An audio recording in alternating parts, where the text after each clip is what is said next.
മാന്യപ്രേക്ഷകരെ, വീണ്ടും നമസ്കാരം.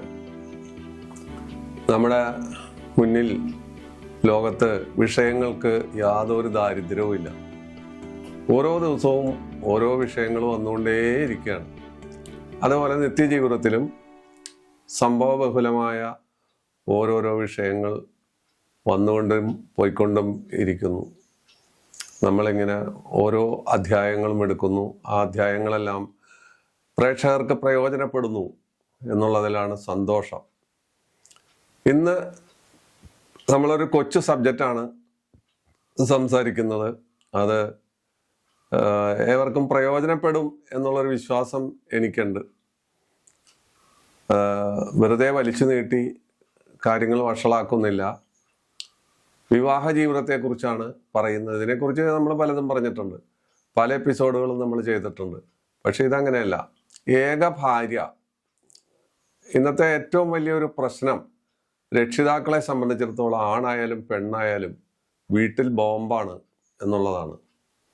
വിവാഹം നടക്കുന്നു, അല്ലെങ്കിൽ വിവാഹം അവർക്ക് ഇഷ്ടപ്പെട്ട രീതിയിൽ സംഭവിക്കുന്നു.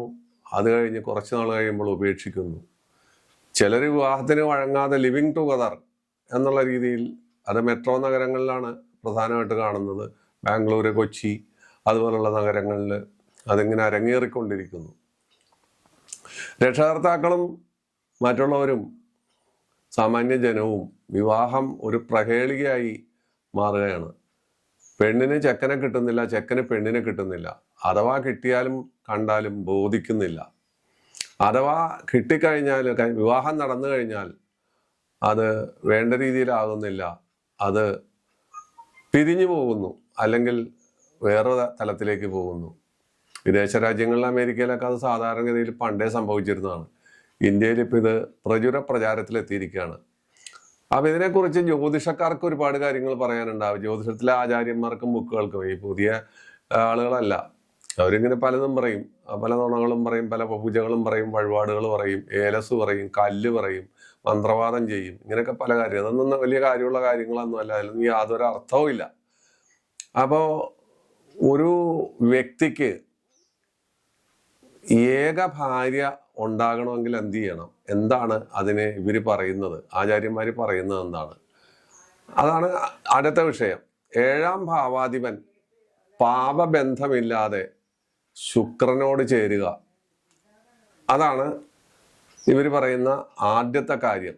ഏഴാം ഭാവാധിപനൊക്കെ ഇങ്ങേര് ചാനലിൽ ഇരുന്നിട്ട് ഏഴാം ഭാവാധിപനെ കുറിച്ച്, എന്ത് ഏഴാം ഭാവാധി, ഞങ്ങൾക്ക് എങ്ങനെ മനസ്സിലാവും? വളരെ എളുപ്പമാണ്. ല എന്ന് ഒരു ജാതകത്തിലോ ഗ്രഹനിലയിലോ എഴുതിയതിൽ നിന്ന് എണ്ണിയാൽ ഏഴാമത്തെ കോളം. ഉദാഹരണം, ഇപ്പൊ കന്നി ലഗ്നം, ല എന്ന് എഴുതിക്കണ കന്നിയിലാണ്. അപ്പൊ ആ കന്നിയുടെ ഏഴെന്ന് പറയുന്നത് മീനമാണ്. ധനു ലഗ്നം, അതിൻ്റെ 7 മിഥുനമാണ്. അതാണ് 7 എന്ന് പറയുന്നത്. അപ്പൊ അത് ചുരുക്കത്തിൽ മനസ്സിലാക്കാൻ വേണ്ടിയാണ് ഞാനിങ്ങനെ പറയുന്നത്. അപ്പോൾ ഏഴാം ഭാവാധിപൻ ഇങ്ങനെ നിന്നാൽ ശുക്രനോട് ചേരുക, പാപബന്ധം ഇല്ലാതെ ചേരുക. അങ്ങനെയുള്ള ആളുകൾക്ക് ഒരു ഭാര്യ ഉണ്ടാവുള്ളൂ എന്നുള്ളതാണ് നിയമം. ഇത് നിയമമാണ് കേട്ടോ.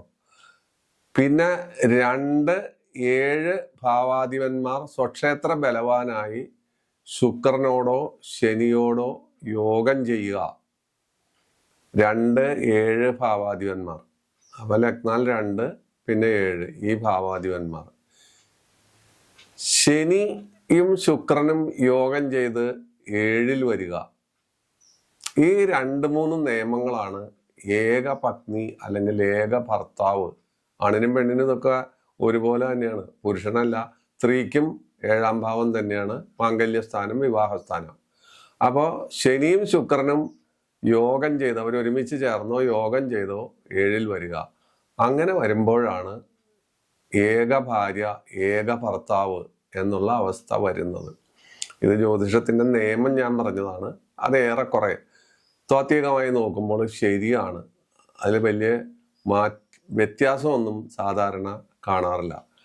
എന്നാൽ ഇപ്പോഴത്തെ അവസ്ഥയിൽ നമ്മൾ ഈ തിയറി അഡോപ്റ്റ് ചെയ്യാൻ പറ്റുമെന്ന് ചോദിച്ചാൽ മിക്കവാറും അങ്ങനെ തന്നെ ആയി വരുന്നതായിട്ടാണ് കാണുന്നത്. ബഹുഭാര്യ യോഗത്തെക്കുറിച്ച് നമുക്ക് നോക്കാം. ലഗ്നാധിപൻ നിൽക്കുന്നതിന്റെ, ലഗ്നാധിപൻ എന്ന് വെച്ചാൽ ലാ എന്ന് എഴുതിയേക്കുന്നത് എവിടെയാണോ അതിന്റെ ഉടമസ്ഥൻ. ഇപ്പൊ ധനുലാണ് ലാ എങ്കിൽ അതിന്റെ ലഗ്നാധിപൻ വ്യാഴമാണ്. മീനമാണ് ലാ എന്ന് എഴുതിയേക്കുന്നത്, അതിന്റെ ലഗ്നാധിപനും വ്യാഴമാണ്. മിഥുനമാണ് ലാ എന്ന് എഴുതിയേക്കണമെങ്കിൽ അതിന്റെ ലഗ്നാധിപൻ ബുധനാണ്. ഞാൻ പറയുന്നത് നിങ്ങൾക്ക് ഈസി ആയിട്ട് കാര്യങ്ങൾ മനസ്സിലാക്കാനാണ്. അപ്പൊ ബഹുഭാര്യ യോഗം വരുന്നത് ലഗ്നാധിപൻ നിൽക്കുന്നതിന്റെ 10 ബലവാനായ ബുധൻ നിൽക്കുക. ലഗ്നാധിപൻ നിൽക്കുന്നതിന്റെ 10 ബലവാനായ ബുധൻ നിൽക്കുക. 7ാം ഭാവവും 3ാം ഭാവവും ബലമുള്ളതായി തീരുക. അങ്ങനെ വരുമ്പോൾ ബലമുള്ള ചന്ദ്രൻ ഈ പറയുന്ന സ്ഥലത്ത് നിൽക്കുക. ഇതൊക്കെ ഒന്നിലധികം ഭാര്യായോഗങ്ങളാണ് കാണിക്കുന്നത്. ഇങ്ങനെയാണ് ഇതിന്റെ നിയമം. ആ നിയമം കാര്യമായി തെറ്റാറില്ല. നമ്മൾ 2 കല്യാണം അല്ലെങ്കിൽ ബഹുഭാര്യ, ബഹുഭർത്താവ്, 2 ഭർത്താക്കന്മാർ, സ്ത്രീകൾക്ക് ഇപ്പോൾ ഡൈവേഴ്സിന്റെ വളരെ അധികം സാധ്യതയുള്ള സമയമാണ്. പല കാര്യങ്ങൾ കൊണ്ടും പല പ്രശ്നങ്ങൾ കൊണ്ടും ഡൈവേഴ്സ് നടക്കുന്നു. പിന്നീട് ഒരു ഭർത്താവ് വരുന്നു. അങ്ങനെയുള്ള കാര്യം. പുരുഷനാണെങ്കിലും ഡൈവേഴ്സ് കഴിഞ്ഞ് വേറൊരു ഭാര്യ വരുന്നു. അങ്ങനെയുള്ള യോഗത്തെ കുറിച്ചാണ് ഈ പറഞ്ഞത്. ആദ്യം ഏകഭാര്യ പറഞ്ഞു, പിന്നെ ബഹുഭാര്യയെ കുറിച്ചാണ് പറയുന്നത്. ഇനി അവിടെ കൊണ്ടും നിൽക്കുന്നില്ല. ഇനി ഈ കാര്യത്തിനിടയിൽ ഇങ്ങനെ സ്വീകരിക്കലും ഉപേക്ഷിക്കലും കുട്ടികളുണ്ടാവലും അതിനുശേഷം വഴിമാറിപ്പോകലും അല്ലെങ്കിൽ മറ്റേതെങ്കിലും ബന്ധത്തിൽ പെടുകയൊക്കെ ചെയ്തു കഴിഞ്ഞാൽ ആണല്ലോ ഈ വഴക്കും വക്കാണോ, പിന്നെ ചേരാത്ത നാളുകൾ, ഷഷ്ടാഷ്ടമ ദോഷം, അങ്ങനെയൊക്കെ ഉള്ളൊരു കാര്യങ്ങൾ വരുമ്പോഴാണല്ലോ നമ്മൾ ഈ സാധാരണ രീതിയിലുള്ള സംഭവങ്ങൾ സംഭവിക്കുന്നത്. ഇനി പുനർവിവാഹ യോഗം എങ്ങനെ വരാം? പുനർവിവാഹം ഇങ്ങനെയൊക്കെ വന്നാലും പുനർവിവാഹം നടക്കണമല്ലോ. അത് ഉണ്ടാകണമെങ്കിൽ ചിലപ്പോ ഒന്ന് ഉപേക്ഷിച്ച് പോയി കഴിഞ്ഞിട്ട് അയാൾ വെറുതെ ഇരിക്കും, അല്ലെങ്കിൽ അവള് വെറുതെ ഇരിക്കും. നിത്യബ്രഹ്മചാരിയായിട്ടിരിക്കുന്ന ആളുകളുണ്ടാവും, അല്ലാത്ത രീതിയിലുള്ള ആളുകളുണ്ടാവും, ഇങ്ങനെ പലതരക്കാരുണ്ടാവും. അതൊക്കെ ലോക നിയമങ്ങളാണ്, ലോകത്ത് നടക്കുന്ന കാര്യങ്ങളാണ്. ഇനി പുനർവിവാഹ യോഗം എങ്ങനെയാണ്? 2ലും ലഗ്നാൽ 2ലും 7ലും പാപന്മാര് നിൽക്കുക. പാപന്മാരെന്ന് പറഞ്ഞാല് കുജൻ, രാഹു, കേതു, അങ്ങനെയുള്ള ശനി മുതലായവരാണ് പാപന്മാര്. രവിയും അതിൽപ്പെടും. 2, 7 ഭാവത്തിന് ബലഹീനത്വം വരിക. ആ ഭാവത്തിന് ബലഹീനത്വം വരിക. അങ്ങനെ വന്നാൽ സാധാരണഗതിയിൽ പുനർവിവാഹ യോഗം വരുന്നു എന്നാണ് കാണുന്നത്. അതുപോലെ 7ാം ഭാവാധിപൻ പാപദൃഷ്ടിയില്ലാതെ 12ൽ കുജബന്ധം വരിച്ച് നിൽക്കുക, അല്ലെങ്കിൽ കുജൻ 7, 8ൽ പാപത്വം വരിച്ച് നിൽക്കുക. ഇതെല്ലാം പുനർവിവാഹ യോഗമായിട്ടാണ് ജ്യോതിഷക്കാർ പറയുന്നത്, ആചാര്യന്മാർ പറയുന്നത്. അത് നമ്മൾ നോക്കുമ്പോൾ ഈ പുനർവിവാഹ യോഗം ഉണ്ടാകുന്നവരുടെയും അതുപോലെ വിവാഹബന്ധം വേർപെടുത്തുന്നവരുടെയും കാര്യങ്ങൾ നോക്കുമ്പോൾ കൃത്യമായിട്ട് വരുന്നുണ്ട്. നമ്മൾ ഗവേഷണ ബുദ്ധിയ ഈ ജാതകങ്ങൾ പഠിക്കുമ്പോൾ അത് കൃത്യമായിട്ട് വരുന്നു. അത് ഇന്ന തരത്തിലാണ്, ഇന്ന സംഭവങ്ങൾ ഇതിനകത്തുണ്ട്, ഈ പറയുന്ന നിയമങ്ങൾ അവിടെ പ്രാവർത്തികമാകുന്നു എന്ന് വരുന്നു. ഇത് വളരെ ചെറിയൊരു എപ്പിസോഡാണെങ്കിലും ഇന്നത്തെ സാഹചര്യത്തിൽ ആധുനിക ജീവിത ശൈലിയിൽ, ആധുനിക സംവിധാനത്തിൽ ഈ ഒരു കാര്യം വളരെ പ്രസക്തമായ കാര്യമാണ്. വളരെ പ്രസക്തം എന്ന് വെച്ചാൽ അനേകം വിവാഹങ്ങളും അനേകം വിവാഹമോചനങ്ങളും അനേകം വിവാഹിതർ ഒന്നിലധികം സ്ത്രീ ആണെങ്കിൽ പുരുഷനായിട്ടും പുരുഷനാണെങ്കിൽ സ്ത്രീ ആയിട്ടും ബന്ധപ്പെടുന്ന ഒരു ലോകത്താണ് ഇന്ന് നമ്മൾ ജീവിക്കുന്നത്. രാഷ്ട്രീയക്കാരുൾപ്പെടെയുള്ള ആളുകൾ പല പീഡന കേസുകളിലും പെട്ട് വലയുന്നത് നമ്മൾ കാണുന്നുണ്ട്.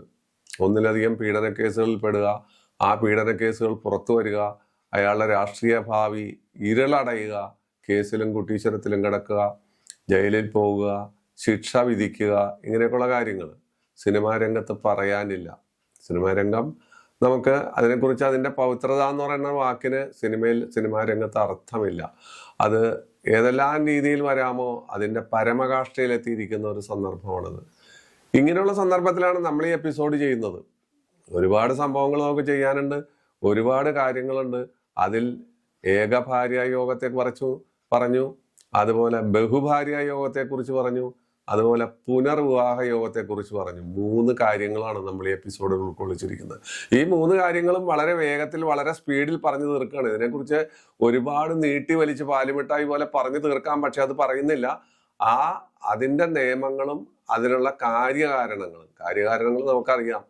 ഇന്നത്തെ സംവിധാനത്തിൽ, ഇന്നത്തെ ചുറ്റുപാടിൽ വരുന്ന അഭിപ്രായ വ്യത്യാസങ്ങൾ, അതുപോലെ ഈ പറയുന്ന ജാതകത്തിലുള്ള ഗ്രഹങ്ങളുടെ നിൽപ്പും നോട്ടവും ഭാവവും എല്ലാം ഇതിന് വഴിമരുന്നിടുന്നു. അന്തരീക്ഷം മാറുന്നു, കാലം മാറുന്നു, കോലം മാറുന്നു. അങ്ങനെ വരുമ്പോൾ ഇങ്ങനത്തെ സംഭവങ്ങൾ ഉണ്ടാകുന്നു. അങ്ങനെ ഈ 3 സംഭവങ്ങൾ ഒറ്റ അധ്യായത്തിൽ വളരെ ചെറിയ സമയം കൊണ്ട് പറഞ്ഞു തീർക്കുകയാണ് ചെയ്തിരിക്കുന്നത്. ഇത്രയും കാര്യങ്ങൾ നിങ്ങൾ മനസ്സിലാക്കുക, നിങ്ങൾ ഇത് ഉൾക്കൊള്ളുമെന്ന് കരുതുന്നു. ഏതായാലും ഈ ചെറിയ എപ്പിസോഡ് ഇവിടെ അവസാനിക്കുകയാണ്. നന്ദി, നമസ്കാരം.